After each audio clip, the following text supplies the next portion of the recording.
ಪ್ರಾಚಾರ್ಯ ಡಾಕ್ಟರ್ ಗಂಗೂಬಾಯಿ ಹಾನಗಲ್ ಸಂಗೀತ ಮತ್ತು ಪ್ರದರ್ಶಕ ಕಲೆಗಳ ವಿಶ್ವವಿದ್ಯಾಲಯ 2009ರಿಂದ ಇಂದಿನವರೆಗೆ ತನ್ನ ಕಾರ್ಯಚಟುವಟಿಕೆಗಳನ್ನು, ಶೈಕ್ಷಣಿಕ ಚಟುವಟಿಕೆಗಳನ್ನು, ಸಾಂಸ್ಕೃತಿಕ ಚಟುವಟಿಕೆಗಳನ್ನು ಯಶಸ್ವಿಯಾಗಿ ನಡೆಸಿಕೊಂಡು ಬರ್ತಿದೆ. ಕಳೆದ ವರ್ಷ ಸುಮಾರು 12,500 ಜನ ವಿದ್ಯಾರ್ಥಿಗಳು ಈ ವಿಶೇಷ ಪರೀಕ್ಷೆಗಳನ್ನು ತಗೊಂಡಿದ್ದರು. ಈ ವರ್ಷ ಸುಮಾರು 18,500 ವಿದ್ಯಾರ್ಥಿಗಳು ಈ ವಿಶೇಷ ಪರೀಕ್ಷೆಗಳನ್ನು ತಗೊಂಡಿದ್ದಾರೆ. ಮುಂದಿನ ವರ್ಷಕ್ಕೆ ಈ ಸಂಖ್ಯೆ ಸುಮಾರು 25,000ವನ್ನು ಮೀರಬಹುದು ಅನ್ನೋದು ನಮ್ಮ ನಿರೀಕ್ಷೆ. ದೈನಂದಿನ ಬದುಕಿನಲ್ಲಿ ಸಂಗೀತ, ನೃತ್ಯ, ನಾಟಕ ಕಲೆಗಳು ಹೆಚ್ಚು ಪ್ರಾಮುಖ್ಯತೆಯನ್ನು ಪಡೆದುಕೊಂಡಿದೆ.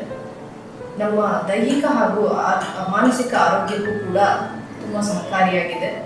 ಎಲ್ಲ ಸಂಗೀತ, ನೃತ್ಯ, ನಾಟಕ ಪ್ರಿಯರು ನಮ್ಮ ವಿಶ್ವವಿದ್ಯಾಲಯದಲ್ಲಿ ಅಧ್ಯಯನ ಮಾಡಬಹುದು. ಇದು ಅವರಿಗೆ ಒಂದು ಒಳ್ಳೆಯ ಸುವರ್ಣಾವಕಾಶ ಅಂತ ಹೇಳೋದಕ್ಕೆ ಇಷ್ಟಪಡ್ತೀನಿ.